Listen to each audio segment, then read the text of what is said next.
All right, good morning, fellow sheep. I'm really glad to be here this morning, and I realize I have some pretty big shoes to fill.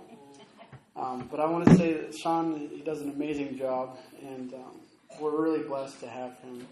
And the way he allows the Lord to use him to bring us truth is fantastic. So thank you, Sean. So, because I have pretty big shoes to fill, I won't try to fill them all the way. It's going to be a pretty simple message this morning, but one that holds truth, and it's just going to be a reminder for who we are and who He is, and also who our evil one is. So this morning we're in John chapter 10, the Gospel of John, obviously being written by John. And for those of you who don't know, John was one of the 12 disciples of Jesus. But more than that, he was one of Jesus' closest disciples, one of the three in kind of like an inner circle, along with two others, Peter and James. They got to experience Jesus in a very different way, and they were chosen to witness some very intimate and spiritual experiences, supernatural events like the Transfiguration.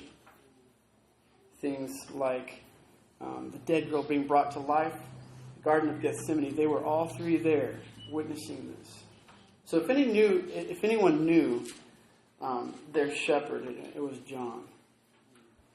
So and I want to give a brief summary of chapter 9 before we get into chapter 10. So, those episodes you watch on TV before it started, previously on John chapter 9. So that's where we're going to start right now. So in the previous chapter, Jesus had just finished healing a blind man. And the blind man went out and told everyone of the miracle, including the Pharisees. And the Pharisees questioned the validity of the healing and did everything they could to try to argue and debunk this miracle. And what comes to mind is that show Mythbusters. If you've seen it, it's a group of guys, a group of scientists who conduct vigorous experiments on various myths, trying to bust them, Mythbusters. And a great majority of those experiments that they do result in them busting the myth. A fewer number of those result in them saying, oh, this is plausible. I mean, it could have happened. We just don't have the technology to really test it. And then even fewer are the ones that they confirmed, yeah, this could happen. You just saw it. We did it. But with the Pharisees, they don't even get to that point.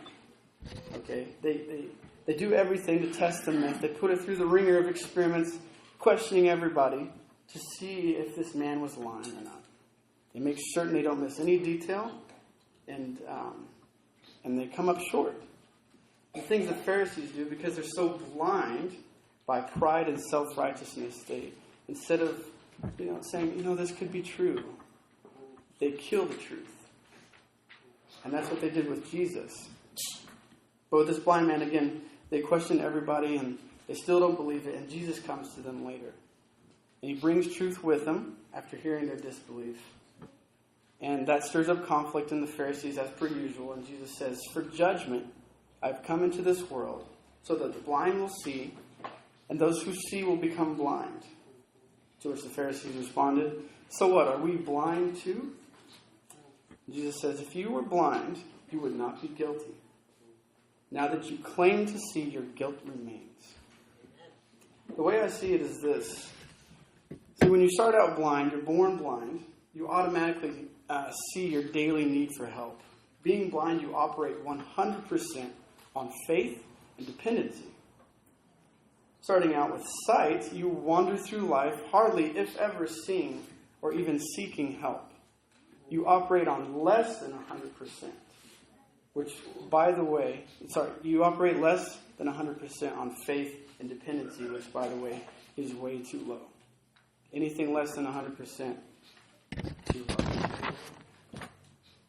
If a blind man were to walk out into the danger of traffic, someone, a savior, if you will, would rush out, grab them by the hand and say, hang on, no, come with me, I'll lead you to safety. Because they recognize he doesn't know any better. But if a man with sight does the same thing, you first question his sanity. You rush out and say, dummy, okay, don't you see this danger? There's no excuse for you. You can see.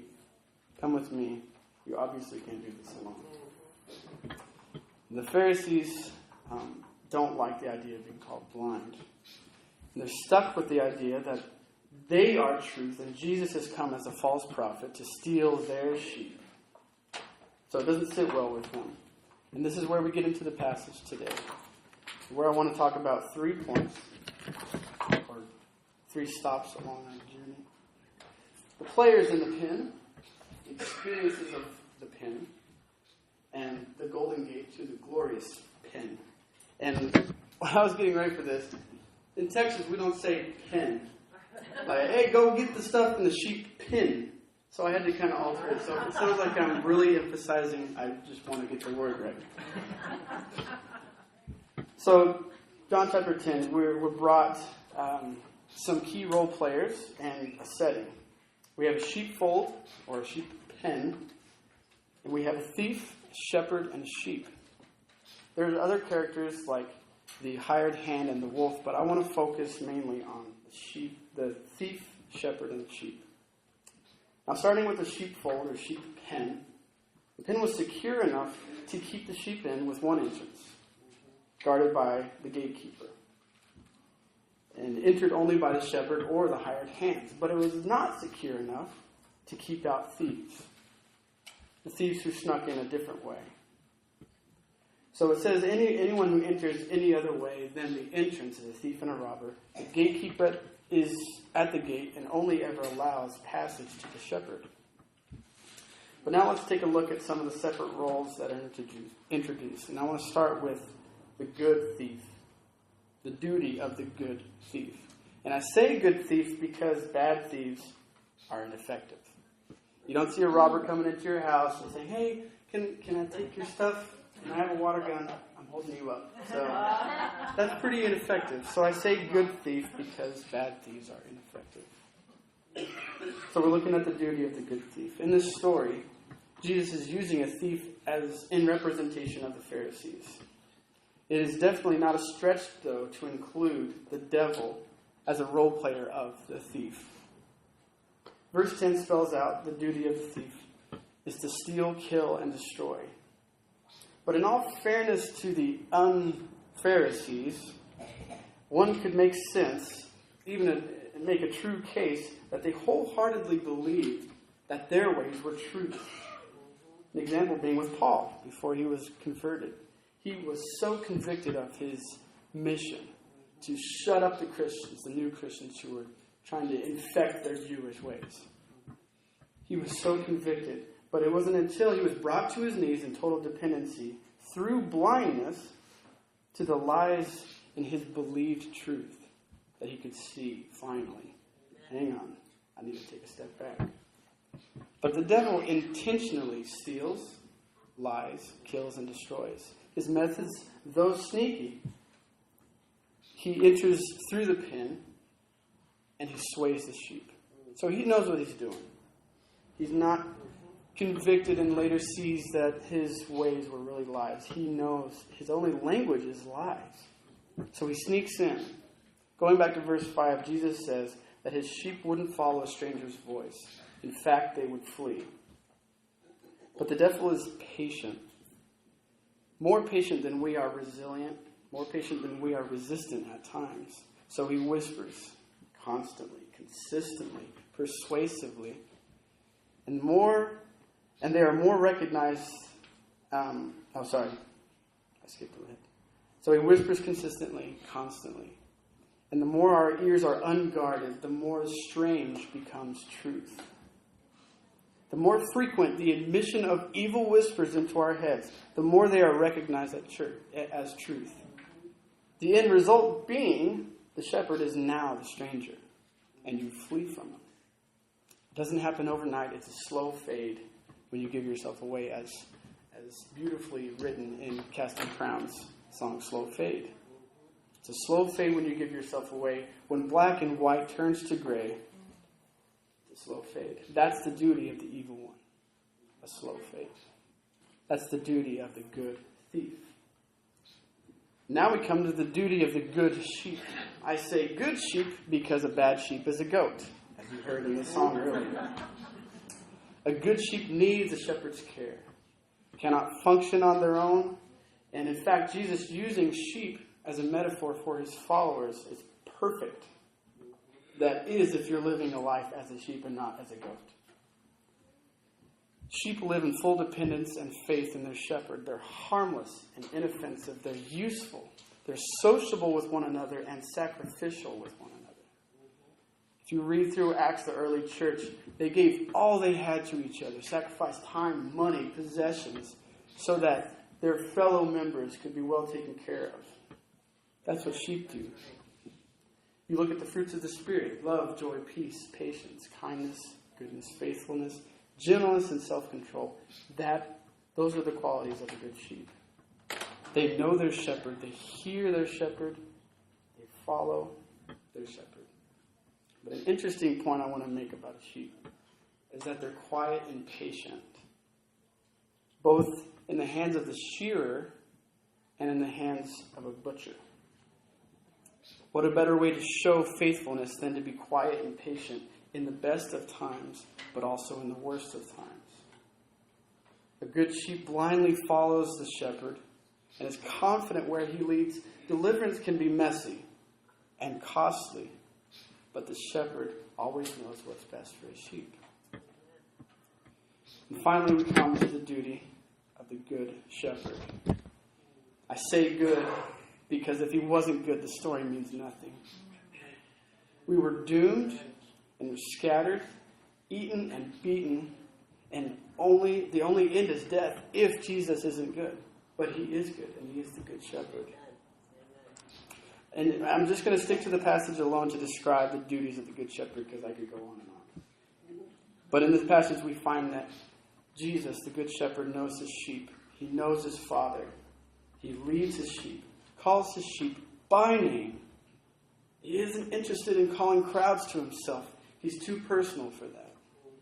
In fact, when Jesus saw crowds of people coming to him, he didn't get excited. He got skeptical, asking, which of you is the good soil? Which of you is my good sheep? Or are you just going to quit when this gets tough? The good shepherd saves his sheep, gives life to his sheep. But not just life in abundance, as we read in the chapter. He lives for his sheep, but he also lives as a sheep.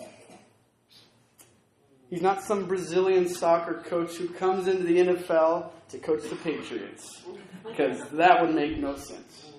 That's about as effective as an ex-drill sergeant from the Marines coming in to be your therapist. Now, I don't know if you've seen that Geico commercial, but it's pretty hilarious, and it just doesn't fit. He doesn't help you, he yells at you. But the Good Shepherd is relatable. Why? Because he was one of us. He was personal and he's perfectly experienced. He is all the things I listed earlier pertaining to the duties of the sheep. With an emphasis on this, he actually displayed quietness and patience and ultimate faithfulness in the hands of the butcher. He was the hero that died for the villain. He dies for his sheep and he raises again for his sheep. So now we come to point or stop number 2, the experiences of the 2 pens. There's 2. Sorry, there should be 2 up there. And you might say, hold on, Carl, where do you get 2 pens from? There's only one that's talked about. Well, looking over this passage, I kind of see 2 ways to look at the pen and the players in them. The first being fairly clear, with a clear intention where Jesus is trying to show the blind Pharisees who is really truth, who is really the thief, and who is the false prophet. The pen easily can represent the church of God. The sheep is us in the pen, and we're disciples and Christians, and the shepherd is obviously Jesus. The thieves are false teachers that come in and either intentionally or unintentionally try to sway us from truth. Something important, I think, that is shown in this passage is how Jesus' goal or purpose isn't to go into the pen and relax, enjoy the sermon with his sheep. In verses 3 and 4, we see that the shepherd calls out his sheep by name. And in the Greek translations of the phrase calling out, doesn't simply stop at a verbal command. In cases of sheep skittishness, which usually happens, bringing or calling them out means the shepherd will do what's necessary to push, to prod the sheep to get them outside. Jesus doesn't call us to be pew warmers. Now, I recognize we don't have pews. But it stands true. Jesus does not call us to be chair warmers. He calls us outside the pen, outside the church walls. The problem is that for some of us, this is safe. Even coming here was maybe a little risky because, maybe you're new to it all. But for most of us, this is what's safe. It's what we know. But the greater problem is that there are thieves, false teachers among us who deter us. So this isn't really the safest place. I'm not saying anyone here is a false teacher. Stop you right there. But like those Pharisees, those are like Pharisees who can distract and slowly feed us lies and disorient us. And of course the devil comes in as well. And he convinces us that being a pew or chair warmer is perfectly fine. I would even say the devil doesn't mind that you're here right now. I think he minds if you leave here being a disciple, carrying that cross like he calls us to. He says it's perfectly fine to stay here. Anything more is risky. You might fail, so just stay put. But Jesus is at the gate saying, come. Let me lead you to green pastures. Yeah, it's risky, but with me there's life, and life abundant. I want to tell you about my story coming up here. Back at my old church, I was a pew warmer for the longest time. I came and got what I felt I should get out of church, didn't contribute. Every now and then I'd lead something just to get people off my back. Like, yeah, I'll do a scripture, I'll say a prayer, whatever. And then God kind of got a hold of me. He said, no. I didn't call you to be a stagnant pool, stagnant pond. Come on, you got to move. It's time to move spiritually. It's time to move physically. It's time to move in every way possible. And then one Sunday, I heard of Laconia. Now there's a new church up here that needed some help. And I was like, okay, that's it. It was like a light bulb. Automatically, okay, Lord. It's time to move. Amen. So a pew warmer to a faith traveler, literally risky, but I've been blessed every step of the way. But right now I want to introduce a different angle, a different picture to see the second pen. I see it as a jail cell. More specifically as a cell of sin. And I'm reminded of a scene in the movie God's Not Dead. I'm sure most of you have seen it. But at the end of the movie, there's a scene with a mother and her son. The son is in his late 40s about. He's visiting his mother in a senior home. She has dementia. She can't really even carry on a conversation without forgetting who she's talking to or even what's happened. And the son isn't really a favored individual in the movie. In fact, he's very cruel to the people he loves, claims to love. And the dialogue between the two is interesting. And he speaks while he's in a room alone with his mother. And he says this. And this is right after he's made like a huge business deal. He's super successful. He says to his mom, I don't even know what I'm doing here. It's not like you even know who I am. You prayed and believed all your life. Never done anything wrong, and yet here you are. You're the nicest person I know, and I am the meanest. You have dementia. My life is perfect. Explain that to me. And then in a way that's only can be explained as a miracle, the mother speaks up and she says, sometimes the devil allows us to live a life free of trouble because he doesn't want them turning to God. Your sin is like a jail cell, except it's all nice and comfy. And there doesn't seem to be any need to leave. The door is wide open until one day time runs out. The cell doors slam shut, and suddenly it's too late. That's where that conversation ends. I've been in that cell. Maybe you're there. Perhaps with others. You look around and it's comfortable. It's safe. And at least it seems that way. But life outside the cell, it seems hard as a Christian. It seems risky. It seems scary. And it definitely can be. But Jesus is at the door, calling you by name, doing all he can to get your attention. And maybe you stand up and maybe you start to walk towards him. But guess what? The devil stands up at the same time. And he whispers in your ear, are you sure you want to leave? Remember all the good times? Remember how cozy it felt in here? Are you sure? Thankful we have a shepherd who's patient, who is in constant pursuit, who loves, and who comes to our level, who gets his hands dirty in your filth and my filth. And he leads us out of the cell, out of the pen, if we surrender. Become a good sheep and blindly follow our good shepherd. Which brings me to my third and final point. Yes, I'm almost done. Point number 3, the golden gate into the glorious pen. We've heard our good shepherd's call, and like good sheep, we've chosen to get up and move. So now what? Verse 4 says, when he has brought out all his own, he goes on ahead of them, and his sheep follow because they know his voice. Now I have a little diagram picture for you. Just want to say it's pretty fantastic in its simplicity, and it could have been made by a 2-year-old. But here it is.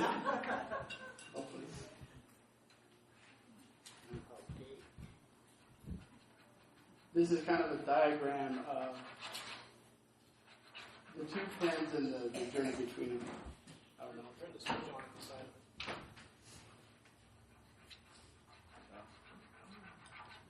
Aha! So, it's beautiful, isn't it? So, on the right, on the left, this is the pen where you were, the cell of sin. There's sheep in there. Jesus at the gate. Right here, where we're talking about right now, is the journey of discipleship with Jesus. All right, so we've heard our good shepherd's call, and like good sheep, we've chosen to get up and move. Now what?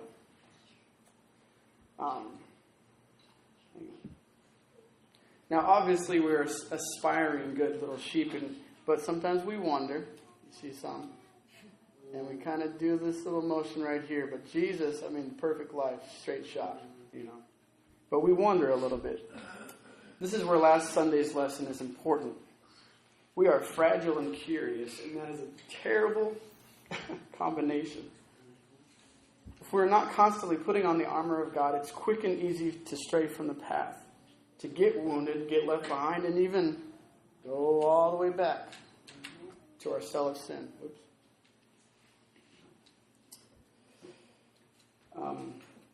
But guess who comes back for us? Jesus, our good shepherd. But that's following Jesus. There is a cost in being out in the open. We're fragile, remember earlier, the devil is constantly trying to plant fear into our hearts, saying it's dangerous out there, it's risky.